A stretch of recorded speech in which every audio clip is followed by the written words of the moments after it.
When I'm looking for stuff being given away, I'm typically not very particular as to what I want to pick up. If it's an old lawnmower that has a broken mowing deck or a tiller that's covered in dirt, it really doesn't matter as long as it fits in the back of my vehicle. However, after looking at this one, I'm starting to regret my decision to pick up this trimmer. If you're unaware of it, these are some of the most fragile trimmers ever made in the history of forever. In today's video, we're going to be looking at this 4-cycle trimmer from Troy-Bilt. The problem is that it won't start, mainly because the pull rope mechanism is broken. In fact, the very first one I ever ran across like this 4-cycle trimmer had the exact same problem, but that was well over 4 years ago and things have only gotten worse since then.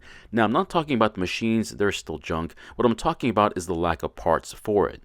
Now, I'm going to try and repair this trimmer, but yours might be a little different, so this might not work on yours. So if things are not working out for you, like in the video, please ask about it, and I'll be glad to answer your questions.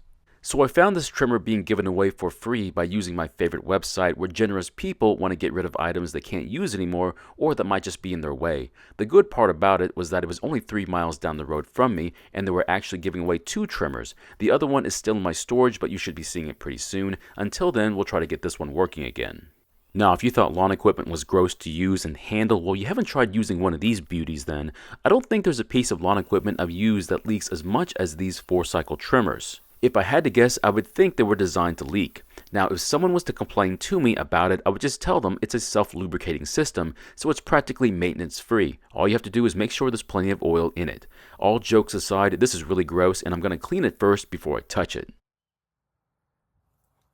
Now, the first thing I want to do after we get done cleaning it is to look it over and inspect it, and with it clean, it'll be a lot easier to tell if there's anything wrong with it. Now, not all 4-cycle trimmers are bad. In fact, there are a couple of really good ones from some of the other brands. Unfortunately, this one isn't one of them. Now, it's not the brand I dislike, it's this particular model. Now, when we start to take it apart, you'll start to understand why I don't care for it. So, you've got to be thinking to yourself, if you don't like it that much, then why are you even trying to fix it? The answer is it's a compulsion. I have to know what's wrong with it and why it was given away. Of course, the ad pretty much explained that, right? Unfortunately, no. The ad never mentioned what was wrong with the 2 trimmers, it just said they didn't work well but are in good condition. Well, that was good enough for me to drive right over and pick them up. Now, the other one was luckily a conventional 2-stroke, so at least we won't be seeing a repeat of this one. Now, to be honest, I'd gladly stop right now and trade this one out for the other one. The next thing I want to do is to check the oil level, and this will tell me how well it was taken care of. Now, the owner's manual says to put the trimmer level and then to screw in the dipstick and then to unscrew it.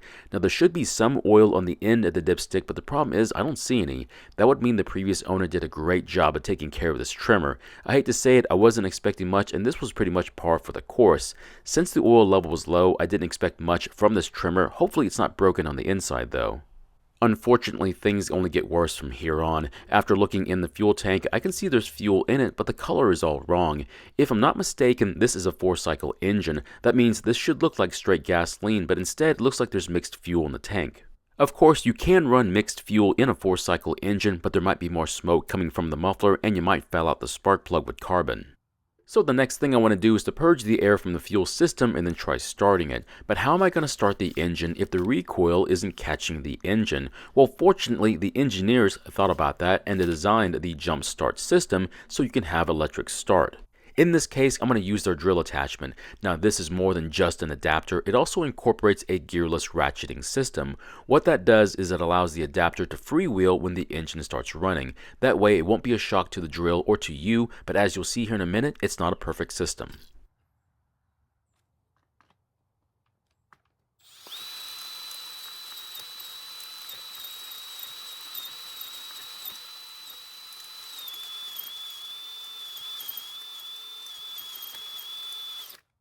So that did not go according to plan at all. In fact, nothing happened. Now, I don't use the drill attachment all that much, so I'm not really certain if it's supposed to sound like that. At this point, I'm not really sure what just happened. However, I never checked if the fuel in the tank was any good, so I'm going to pour it out and see what it looks like and smells like. Well, just like I thought, the fuel that was in the tank is definitely mixed with oil, so that is a bit concerning. Luckily, the gasoline smells fresh, so it should have started with it. The next thing I want to check is to see if we have a working ignition system. To do that, I'm going to reinstall the spark plug and then ground the plug to the metal on the engine and then use the drill to spin the engine over. If this works, we should see sparks at the tip of the plug. Now, if we don't have any sparks, we could have a bad coil, or the switch might be bad and is making contact when it shouldn't be. If that's the case, I'll show you how to check it.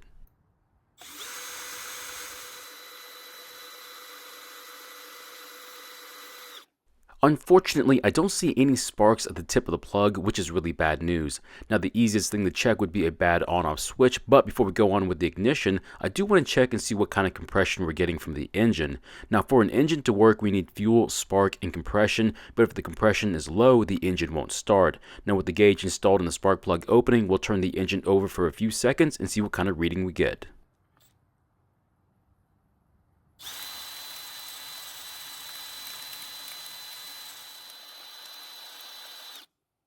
So unfortunately, the reading we just got is not good news at all. It shows that the engine has hardly any compression at all, which now makes sense as to why the engine won't start. But the truth of the matter is not as bad as it seems. However, you're not going to like the answer as to what's really going on. Now, to get a better idea, we need to get to the engine, and that means the engine cover has to come off. Now, the on-off switch is a normally open switch, which means there's no continuity through it, but when you close the switch, it'll ground the coil and stop the spark, which will stop the engine. Now, to test to see if the switch is bad, we could take out the switch and disconnect the wire, but it works better if you take the wire off the coil instead.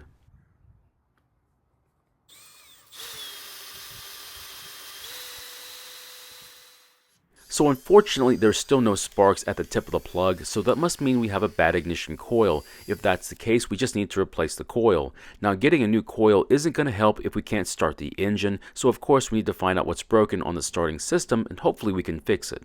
So here's what's broken on the starting system. It would appear that one of the starter pawls has come loose while the other one is now misaligned. The sad part is that this happens all too often, and the fix for it is very expensive. So once we fix this part and replace the coil, we'll have officially wasted our time and lots of money. And the reason will make more sense once I tell you how much the parts are and how much this trimmer is valued at. Now, to replace both parts, it would cost well over $80 without shipping or taxes, but the problem is that this trimmer is not even worth $80. So what am I going to do with it now? Well, that's pretty simple. I'm going to do whatever I can to try and get this engine running again, but my goal would be to not sell it, but instead to fix it for my amusement. Oh, and I don't intend on spending any money on it either. As you can see, when I spin the engine over with my drill, the push rods are working the rocker arms just like they're supposed to, and all I have to do is confirm that the piston is still connected to the rod. Now once I know that, I can then start to guess as to why the compression was extremely low during our last test.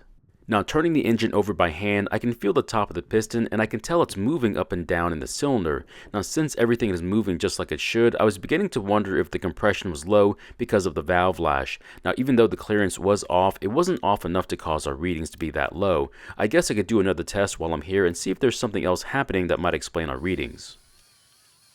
Now, as I was trying to spin the engine over, I soon realized what was happening. It turns out I was not spinning the engine over the way it was supposed to. More than likely, the ratcheting system had failed in the adapter, and now it's not able to spin the engine over against the compression. So this time, I'm going to use the handheld jump starter and see if I get a different result.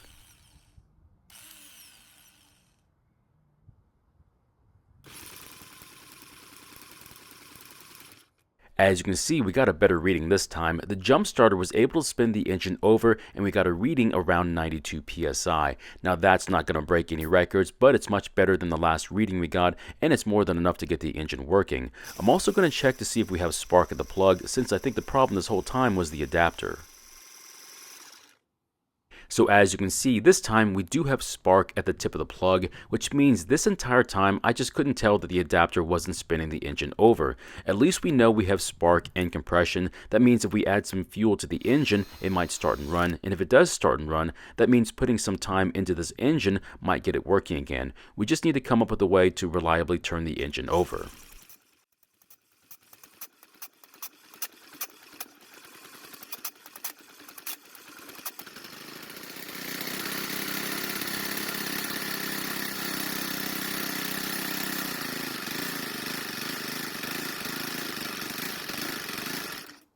Now, it took quite a lot of turning, but we finally got the engine started and running. It also ran for a really long time. More than likely, it was probably running on the fuel that was still in the carb and the lines. I'm going to try that again and see if we can hear it run again.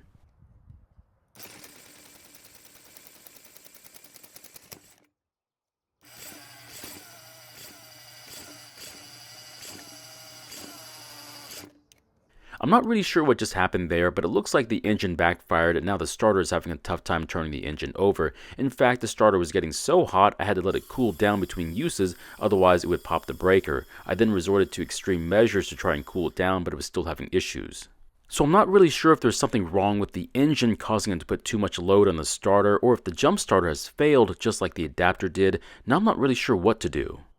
Now I tried using the adapter again, figuring I'd give the jump starter time to cool off, but just like before, it wasn't doing anything, and even after letting the jump starter cool off to room temperature, it was still doing the same thing as before and just spinning, and if it was spinning, it was doing nothing but getting hot again. So here's my dilemma. If I fix the recoil, the part is about $45, but the issue is that the new part will eventually fail again, and there's no guarantee if it'll last 1 year or 1 month. That's how fragile the starting systems are on this engine. So what if I get a new jump starter? The issue with that is that it's more expensive than this trimmer in working condition, so that's not going to happen.